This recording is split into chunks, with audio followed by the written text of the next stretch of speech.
नमस्कार विद्यार्थी मित्रांनो, स्वागत आहे तुमचं स्पार्कस सायन्स अकॅडमी या युट्यूब चॅनलवरती।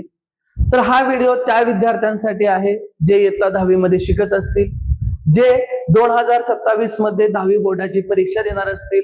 तर महाराष्ट्रामधील तमाम जे काही ग्रामीण भागातील विद्यार्थी असतील त्यांना आपण आपल्या युट्यूब चॅनलच्या माध्यमातून एकदम मोफत शिक्षण देणार आहोत।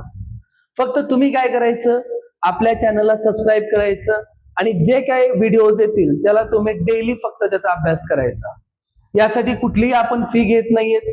हे जे काही शिक्षण असेल ते एकदम मोफत असेल आणि याचा फायदा जो आहे तो कुणाला होईल, जे काही ग्रामीण भागातील विद्यार्थी आहेत, जे काही मराठी मीडियमचे विद्यार्थी आहेत, सेमीचे असू द्या, इंग्लिश मीडियमचे असू द्या, सर्व विद्यार्थ्यांसाठी आपण आपल्या व्हिडिओद्वारे, आपल्या युट्यूब चॅनलद्वारे आपण त्यांना मोफत शिक्षण देण्याचे आपण येथे सुरुवात करत आहोत। तर एक लक्ष ठेवा, आज हा आपला पहिला लेक्चर असेल आणि या पहिल्या लेक्चर मध्ये आपण काय करणार आहोत, आपला जो 10वी सायन्सचा जो काय पहिला टॉपिक आहे केमिस्ट्रीचा, म्हणजे पार्ट 1 चा दुसरा टॉपिक, केमिस्ट्रीचा आपला पहिला topic periodic classification of element, या टॉपिकची आपण काय करणार आहोत, सुरुवात करणार आहोत आजच्या या व्हिडिओ लेक्चर पासून। तर तुम्ही ऐकला असाल, जर तुम्ही कधी एखाद्या किराणा दुकानामध्ये वगैरे जर गेलात तर त्या ठिकाणी लक्षात ठेवा, सगळं सामान असं कसं व्यवस्थित ऑर्गनाइज केलेलं असतं। म्हणजे साबणाचे वेगळे कप्पे असतात किंवा डाळी असतील त्यांचे वेगळे कप्पे असतात, साखरेचे वेगळे कप्पे असतात। मग हे काय असतात, तर ह्याला ऑर्गनायझेशन म्हणतात। ज्यावेळेस आपल्याकडे काय असतात, भरपूर वस्तू असतात, त्यावेळेस आपण त्याला काय करतो, लक्षात ठेवायचं, व्यवस्थित ऑर्गनाइज करत असतो। तसंच आजच्या काळामध्ये जर तुम्ही बघायला गेला तर एकूण आपल्याकडे 118 एलिमेंट्स आहेत। किती एलिमेंट्स आहेत? 118 एलिमेंट्स। मग शास्त्रज्ञाच्या डोक्यात हा विचार आला की आपण या एलिमेंट्सला सुद्धा काय केलं पाहिजे, व्यवस्थित ऑर्गनाइज केलं पाहिजे, आणि यालाच काय म्हणतात, क्लासिफिकेशन ऑफ एलिमेंट्स। मग तसं जर बघायला गेलं तर 118 एलिमेंट काय सुरुवातीपासून नाहीयेत। आजच्या काळात 118 एलिमेंट्स तुम्ही बघू शकतात, बट सुरुवातीच्या काळामध्ये 118 एलिमेंट होते का? नाही। जर तुम्ही 1800 सेंचुरी मध्ये जर बघायला गेलात त्याच्या अराउंड, तर फक्त 30 एलिमेंट प्रेझेंट होते। मग आधी एलिमेंट्सला फक्त कसं क्लासिफाय करायचे, मेटल आणि नॉन मेटल, म्हणजे धातू आणि अधातू, फक्त एवढंच क्लासिफिकेशन करत होती। आपल्याला माहित आहे मेटल्स कशाला म्हणतो आणि आपण नॉन मेटल्स कशाला म्हणतो। लॅटर, त्यानंतर लक्षात ठेवायचं एक नवीन ग्रुप तयार केले, कुठला? मेटॅलॉइड। लक्षात ठेवायचं कुठला ग्रुप तयार केले? मेटॅलॉइड। मग हे इनिशियल क्लासिफिकेशन झालं। बट आजच्या जर काळामध्ये जर तुम्ही बघायला गेला तर आपल्याकडे एक पिरियोडिक टेबल आहे। त्या पिरियोडिक टेबल मध्ये एकूण 118 एलिमेंट्स आहेत। त्यातले मेटल्स वेगळ्या बाजूला आहेत, मेटॅलॉइड्स वेगळ्या बाजूला आहेत, ट्रान्झिशन मेटल्स वेगळ्या बाजूला आहेत, इनर ट्रान्झिशन वेगळ्या बाजूला आहेत। मग आपण ही जे काय नवीन पिरियोडिक टेबल जो डिझाईन केलेला आहे याची सुरुवात कुठून झाली, हा टेबल कसा कुणी मांडला, हेच आपण या सर्व या टॉपिक मध्ये काय करणार आहोत, डिस्कस करणार आहोत, किंवा कोणत्या बेसिसवरती हा जो काय टेबल आहे तो डिझाईन केला आपण हे बघणार आहोत। मग सुरुवातीला ज्याने पिरियोडिक क्लासिफिकेशन केला त्या सायंटिस्टचं नाव येतं, लक्षात ठेवायचं, डोबरायनर। जॉन डोबरायनर म्हणून एक सायंटिस्ट होते, लक्षात ठेवा। इनिशियली 1817 मध्ये लक्षात ठेवायचं त्यांनी काय केलं, सुरुवातीला क्लासिफिकेशन केलं एलिमेंट्सचं। त्यावेळेस जे काही एलिमेंट्स होते त्याला त्यांनी काय केलं, क्लासिफिकेशन केलं। तर त्यांचं एक काय म्हणणं होतं ते आधी समजून घ्या। त्यांचं असं म्हणणं होतं की properties of element, properties of element, properties of element are related to their atomic mass, their atomic mass. काय म्हणणं होतं त्यांचं, लक्षात ठेवा, properties of the elements are related to their atomic mass. म्हणजे कुठल्याही एलिमेंटचे, कुठल्याही मूलद्रव्यांचे जे काय गुणधर्म असतात ते त्यांच्या ॲटॉमिक मासशी काय असतात, रिलेट असतात। मग त्यानं काय केलं, लक्षात ठेवायचं, ही मेड, बघा त्यानं काय केलं, he made group of 3 element, group of 3 element having same properties, having same properties, आणि त्यालाच त्यानं काय म्हणलं, लक्षात ठेवायचं, कॉल्ड ट्रायड। त्यालाच त्यांनी काय म्हणलं, लक्षात ठेवायचं, ट्रायड हा शब्द वापरला। लक्षात ठेवा, त्यांनी काय केला, 3 एलिमेंटचा ग्रुप केला ज्यांच्या प्रॉपर्टीज कशा असतील, सिमिलर असतील, आणि त्याला त्याने काय म्हणलं, ट्रायड म्हणला. काय म्हणला, ट्रायड. आता त्यानं हे जे आहेत काय म्हणला होता, कुणाशी रिलेटेड असतात प्रॉपर्टीज, त्यांच्या ऍटॉमिक मासशी. मग त्यानं काय केलं, लक्षात ठेवायचं, जे काही एलिमेंट्स आहेत त्या एलिमेंट्सला त्यांनी अरेंज केला in increasing order of their atomic mass.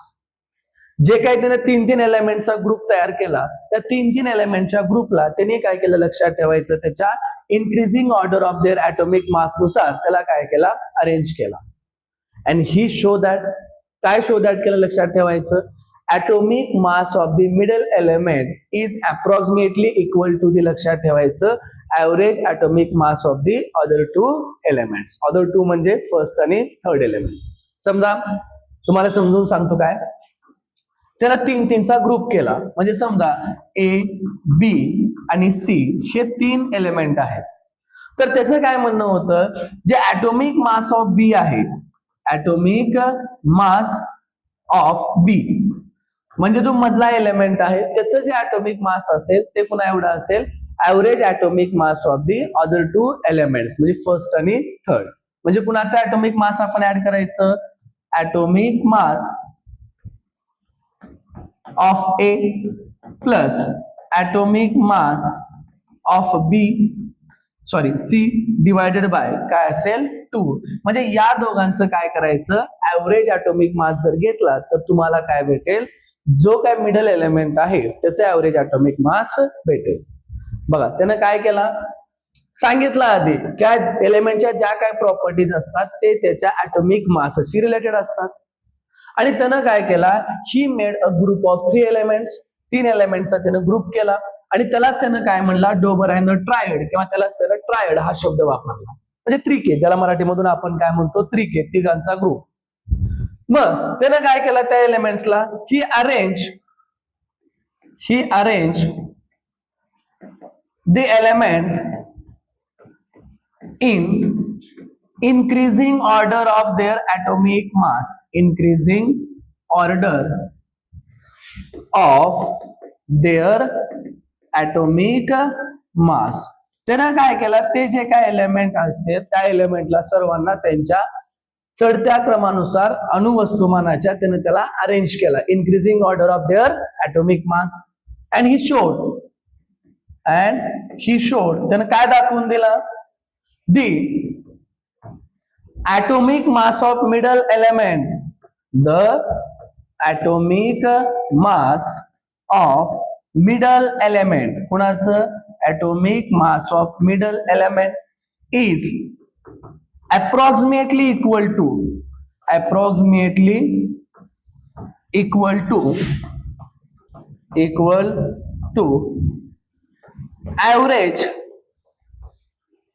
atomic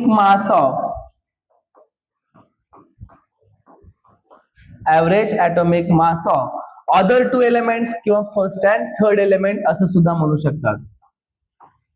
average atomic mass of other 2 elements.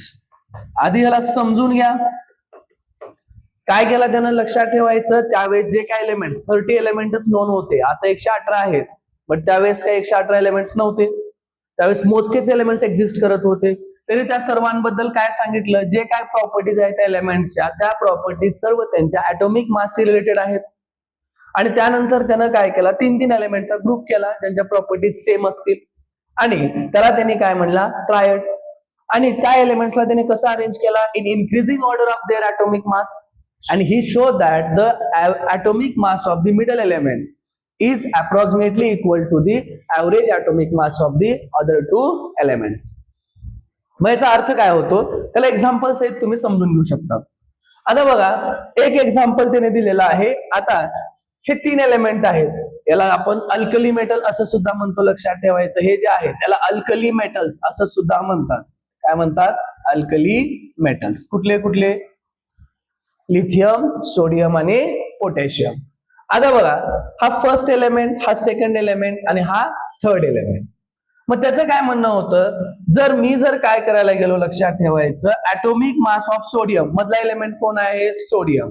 जर मला काय करायचं असेल, ऍटॉमिक मास ऑफ सोडियम घ्यायचं असेल, कुणाचं, सोडियमचं सिम्बॉल काय, Na, तर मला काय करावं लागेल, या दोघांचं ऍव्हरेज ऍटॉमिक मास कुणाचं घ्यावं लागेल, कुणाचं, लिथियम प्लस पोटॅशियम ऍव्हरेज घेत असताना दोघांना म्हणजे दोन काय करायचं, डिवाइड. आता लिथियमचं किती आहे बघा 6.9 प्लस पोटॅशियमचं किती आहे 39.1 डिवायडेड बाय किती 2. ओके, आता चला बेरीज करा, 9 1 10, त्याच्यानंतर किती येतं 9 7 16, 3 1 किती येतं 4, 46.0 भागिले किती 2, 46 भागिले 2 करा, 2 2 4, 2 3 6. आणि एक गोष्ट लक्षात ठेवा, ऍक्च्युअल मध्ये सोडियमचं ऍटॉमिक मास सुद्धा किती आहे 23. मग याला आपण काय म्हणू शकतो, डोबरायनर ट्रायड. लक्षात ठेवा, त्याचं काय म्हणणं होतं की जो मिडल एलिमेंट आहे, जो मधला एलिमेंट आहे, त्याचं ऍटॉमिक मास हे पहिल्या आणि तिसऱ्या एलिमेंटच्या सरासरी ऍटॉमिक मास एवढा असतं, ऍव्हरेज. म्हणजे पहिल्याचा ऍटॉमिक मास प्लस तिसऱ्याचा ऍटॉमिक मास दोघांची बेरीज करायचं आणि सरासरीसाठी त्याला 2 काय करायचं, डिवाइड करायचं. मग हे काय आहे लक्षात ठेवायचं, डोबरायनर ट्रायड.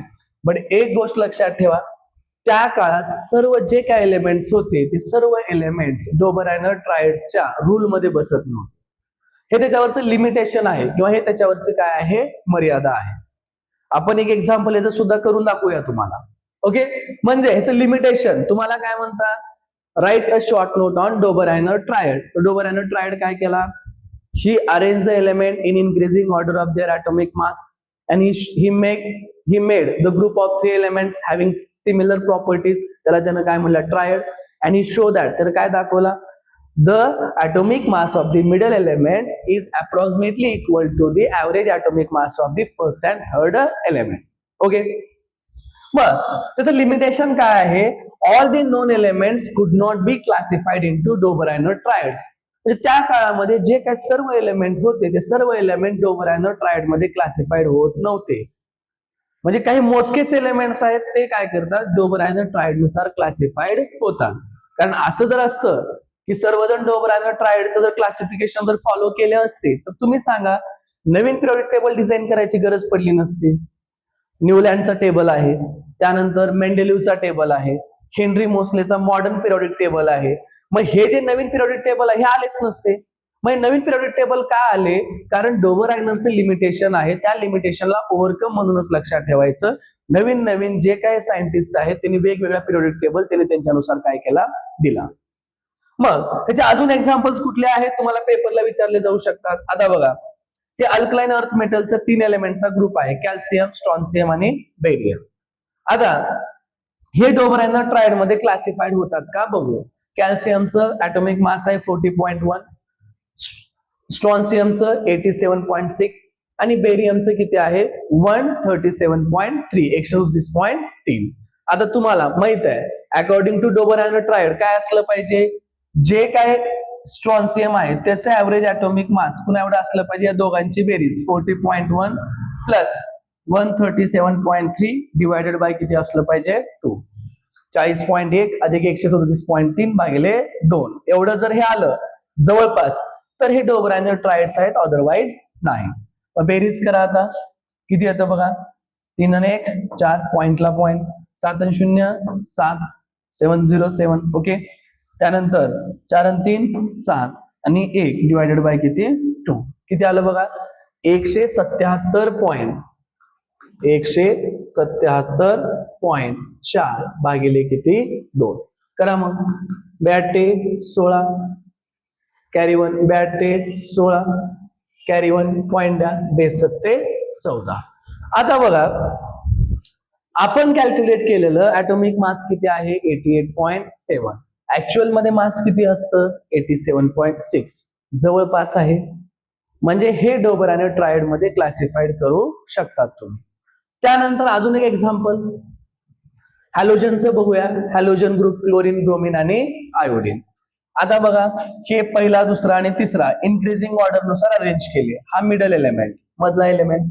मग ह्याचं जे काय ऍटॉमिक मास असेल पहिल्याची आणि तिसऱ्याची बेरीज करा, 35.5 अधिक 126.9 भागिले किती 2 करा बेरीज.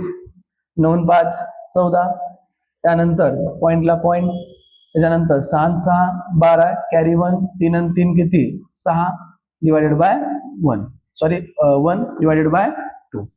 आता ब्रोमीन, आता डिवाइड करा. 2 16, 2 2 2 4, 81.2. बघा 79.9 म्हणजे किती जवळपास 80, आणि ह्याचं किती आलंय 81.2. म्हणजे हा सुद्धा काय आहे आपला डोबरायनर ट्रायड मध्ये हे सुद्धा ट्रायड क्लासिफाईड होतात. मग अजून एक एक्झाम्पल आपण बघूया, नायट्रोजन, फॉस्फरस आणि आर्सेनिक.